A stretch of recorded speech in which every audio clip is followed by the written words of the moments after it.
Uma produção WGBH Boston associada a Harvard University. Qual a coisa certa a fazer?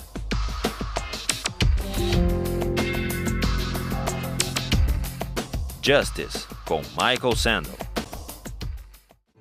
We were talking last time about libertarianism.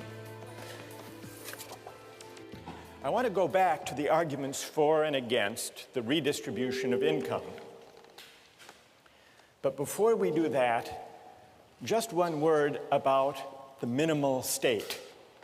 Milton Friedman, a libertarian economist, he points out that many of the functions that we take for granted as properly belonging to government don't. They are paternalist. One example he gives is Social Security. He says it's a good idea for people to save for their retirement during their earning years, but it's wrong. It's a violation of people's liberty for the government to force everyone, whether they want to or not, to put aside some earnings today for the sake of their retirement. If people want to take the chance, or if people want to live big today and live a poor retirement, that should be their choice. They should be free to make those judgments and take those risks. So even Social Security would still be at odds with the minimal state that Milton Friedman argued for. It's sometimes thought that collective goods like police protection and fire protection will inevitably create the problem of free riders unless they're publicly provided. But there are ways to prevent free riders. There are ways to restrict even seemingly collective goods like fire protection. I read an article a while back about a private fire company, the Salem Fire Corporation in Arkansas. You can sign up with the Salem Fire Corporation, pay a yearly subscription fee, and if your house catches on fire, they will come and put out the fire. But they won't put out everybody's fire. They will only put it out if it's a fire in the home of a subscriber or if it starts to spread and to threaten the home of a subscriber. The newspaper article told the story of a homeowner who had subscribed to this company in the past but failed to renew his subscription. His house caught on fire. The Salem Fire Corporation showed up with its trucks and watched the house burn, just making sure that it didn't spread. The fire chief was asked, well, he wasn't exactly the fire chief, I guess he was the CEO. He was asked, how can you stand by with fire equipment and allow a person's home to burn? He replied, once we verified there was no danger to a member's property, we had no choice but to back off according to our rules. If we responded to all fires, he said, there would be no incentive to subscribe. The homeowner, in this case, tried to renew his subscription at the scene of the fire, but the head of the company refused. You can't wreck your car, he said, and then buy insurance for it later. So even public goods that we take for granted as being within the proper province of government can, many of them, in principle, be isolated, made exclusive to those who pay. That's all to do with the question of collective goods and the libertarians' injunction against paternalism. But let's go back now to the arguments about redistribution. Now, underlying the libertarians' case for the minimal state is a worry about coercion. But what's wrong with coercion? The libertarian offers this answer. To coerce someone, to use some person for the sake of the general welfare, is wrong because it calls into question the fundamental fact that we own ourselves, the fundamental moral fact of self-possession or self-ownership. The libertarians' argument against redistribution begins with this fundamental idea that we own ourselves. Nozick says that if the society as a whole can go to Bill Gates or go to Michael Jordan and tax away a portion of their wealth, what the society is really asserting is a collective property right in Bill Gates or in Michael Jordan. But that violates the fundamental principle that we belong to ourselves. Now, we've already heard a number of objections to the libertarian argument. What I would like to do today is to give the libertarians among us a chance to answer the objections that have been raised. And some have already identified themselves and have agreed to come and make the case for libertarianism to reply to the objections that have been raised. So raise your hand if you are among the libertarians who's prepared to stand up for the theory and respond to the objections. You are Alex Harris. Alex Harris, who's been a star on the weblog. All right, Alex, come here, stand up, come. We'll create a libertarian corner over here. And who else? Other libertarians who will join? What's your name? John? John Sheffield. John. Who else wants to join? Other brave libertarians who are prepared to take on, yes. What's your name? Julia Roto. Julia, come join us over there. Now, while Team Libertarian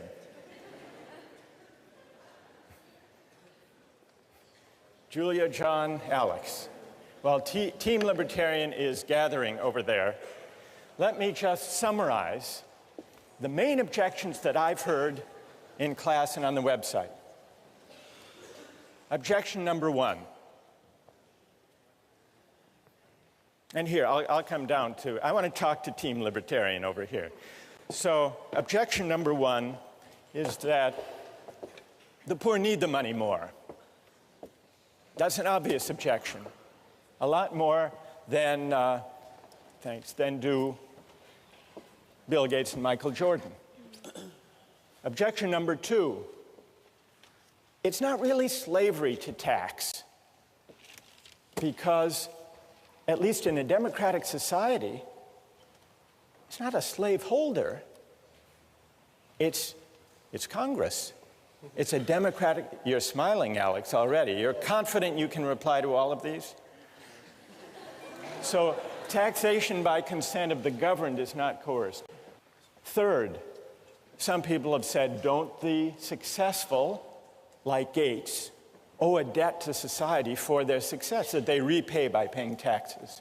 Who wants to respond to the first one? The poor need the money more. All right. And you're? John. John. All right, John. What's the answer? Here, I'll hold it. All right. The poor need the money more. That's quite obvious. I could use the money. You know, I certainly wouldn't mind if Bill Gates gave me $1 million. I mean, I'd take 1,000. But at some point, you have to understand that the benefits of redistribution of wealth don't justify the initial violation of the property right. If you look at the argument, the poor need the money more, at no point in that argument do you contradict the fact that we've extrapolated from agreed upon principles that people own themselves. We've extrapolated that people have property rights. And so whether or not it would be a good thing or a nice thing, or even a necessary thing for the survival of some people, we don't see that that justifies the violation of the right that we've logically extrapolated. Good. Okay. And so that also, I mean, there still exists this institution of like individual philanthropy. Milton Friedman makes this argument. All right, so Bill Gates Chicago. can give to charity if he wants to. Right. But it would still be wrong to coerce him. Exactly. To meet the needs of the poor. Exactly. Are the two of you happy with that reply? Anything to add? All right. Go ahead, Julie? I think, Julia, yes. Julia. I think I could also add, I guess I could add that there's a difference between needing something and deserving something. I mean, in an ideal society, everyone's needs will be met, but here we're arguing what do we deserve as a society. And the poor don't deserve the benefits that would flow from taxing Michael Jordan to help them. Based on what we've come up with here, I don't think you deserve something like that. All right, let me push you a little bit on that, Julia. The victims of Hurricane Katrina are in desperate need of help. Would you say that they don't deserve help that would come from the federal government through taxation? Okay, that's a difficult question. I think this is a case where they need help, not deserve it. But I think, again, if you hit a certain level of requirements to reach sustenance, you're going to need help. Like if you don't have food or a place to live, that's a case of need. So need is one thing, and desert is another. Exactly. All right. Who would like to reply?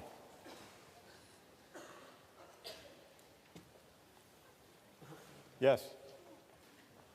Going back to the first point that he made about the property rights of the individual, the property rights are established and enforced by the government, which is a democratic government, and we have representatives who enforce those rights. If you live in a society that operates under those rules, then it should be up to the government to decide how those resources that come about through taxation are distributed, because it is through the consent of the government. If you disagree with it, you don't have to live in that society where that operates. All right, good. So, and tell me your name. Raul? Raul is pointing out, actually Raul is invoking point number 2. If the taxation is by the consent of the governed, it's not coerced, it's legitimate. Bill Gates and Michael Jordan are citizens of the United States. They get to vote for Congress. They get to vote their policy convictions, just like everybody else. Who would like to take that one on? John? Basically, what the libertarians are objecting to in this case is the middle 80% deciding what the top 10% are doing for the bottom 10%. Wait, John. Not as exciting. Majority, don't you believe in democracy? Well, right, but at some point... Don't you believe in, I mean, you say 80%, 10% majority. Majority rule is what? The Exactly. majority. Exactly, but... In a democracy. Aren't you for democracy? Yes, I'm for democracy, but... hang on. Democracy and mob rule aren't the same thing. Like mob rule? Mob rule. Exactly. But in an open society, you have a recourse to address that through your representatives. And if the majority of the consent of those who are governed doesn't agree with you, then you know you're choosing to live in this society. And you have to operate under what the majority of society concludes. All right, Alex, on democracy. Democracy, what about that? The fact that I have won, 500,000th of a vote for one representative in Congress is not the same thing as my having the ability to decide for myself how to use my property rights. I'm a drop in the bucket. And, well... You might lose the vote. Exactly. And they might take... And I will. I mean, I don't have the decision right now of whether or not to pay taxes. If I don't, I get locked in jail. Or they tell me to get out of the country. But Alex, let me make a small case for democracy. And see what you would say. Why can't you, we live in a democratic society with freedom of speech.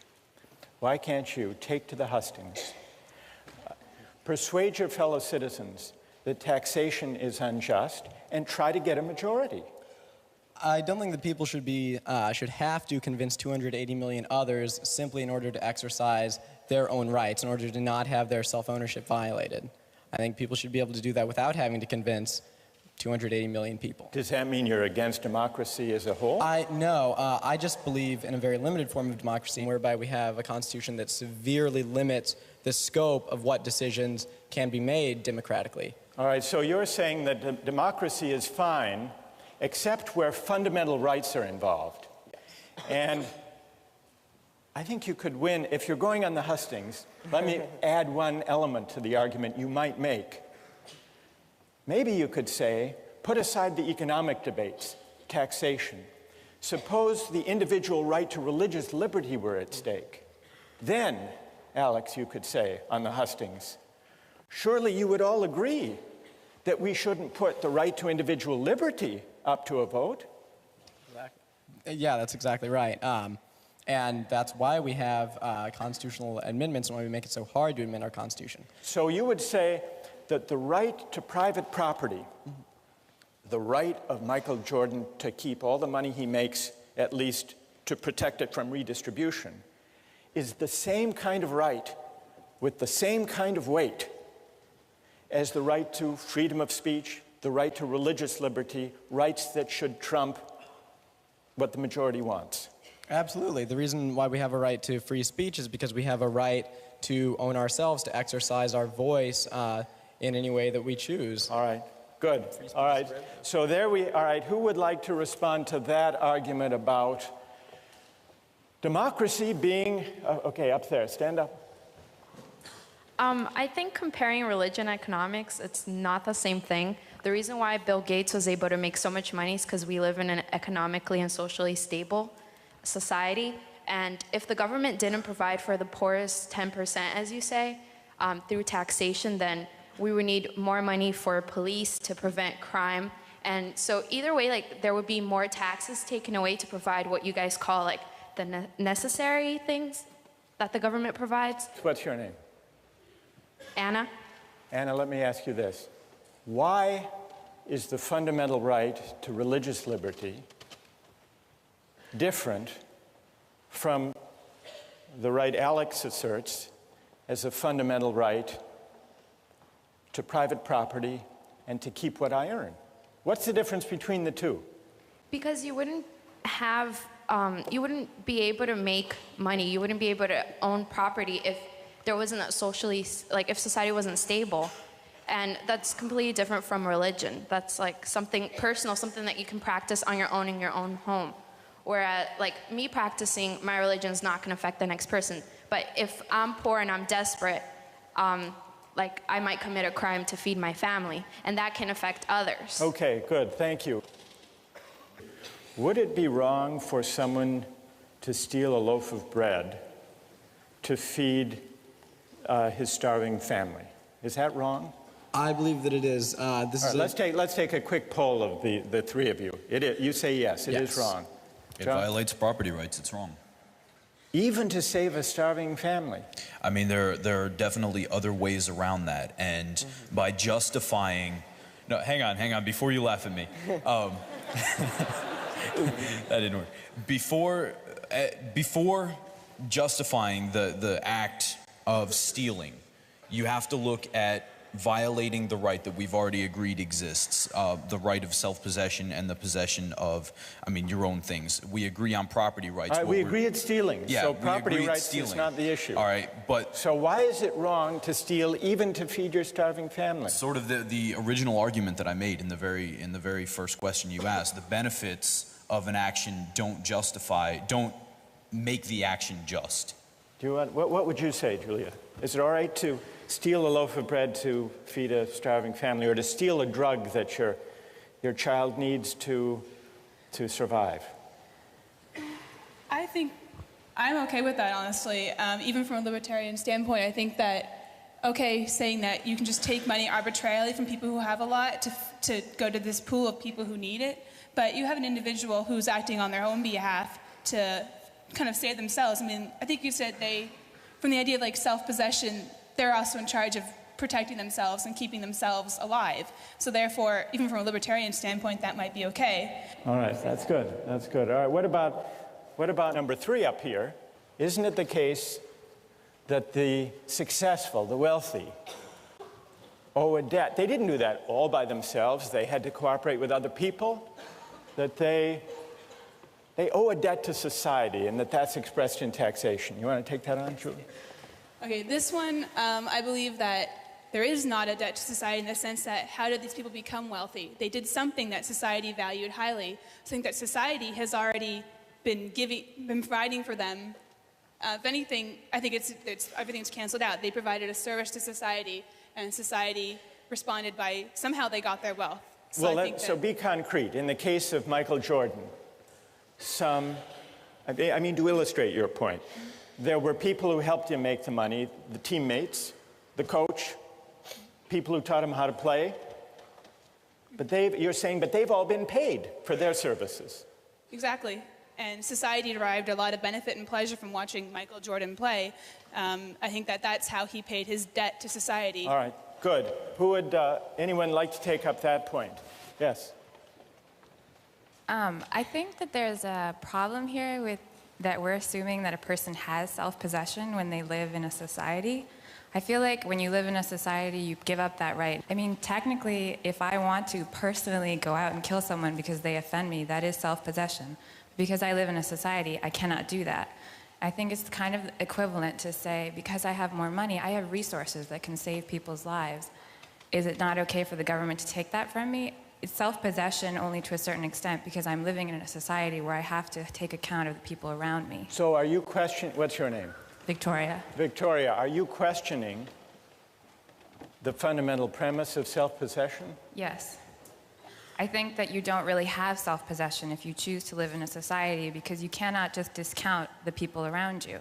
All right, I want to quickly get the response of the libertarian team to the last point. The last point builds on, well, maybe it builds on Victoria's suggestion that we don't own ourselves, because it says that Bill Gates is wealthy, that Michael Jordan makes a huge income, isn't wholly their own doing.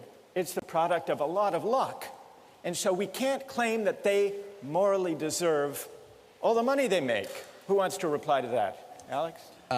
You certainly could make the case that it is not, their wealth is not appropriate to the goodness in their hearts, but that's not really the morally relevant issue. The point is that they have received what they have through the free exchange of people who have given them their holdings, usually in exchange for providing some other service. Good enough.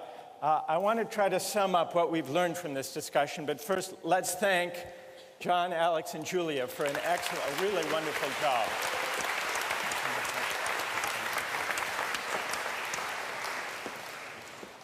Toward the end of the discussion just now, Victoria challenged the premise of this line of reasoning, this libertarian logic.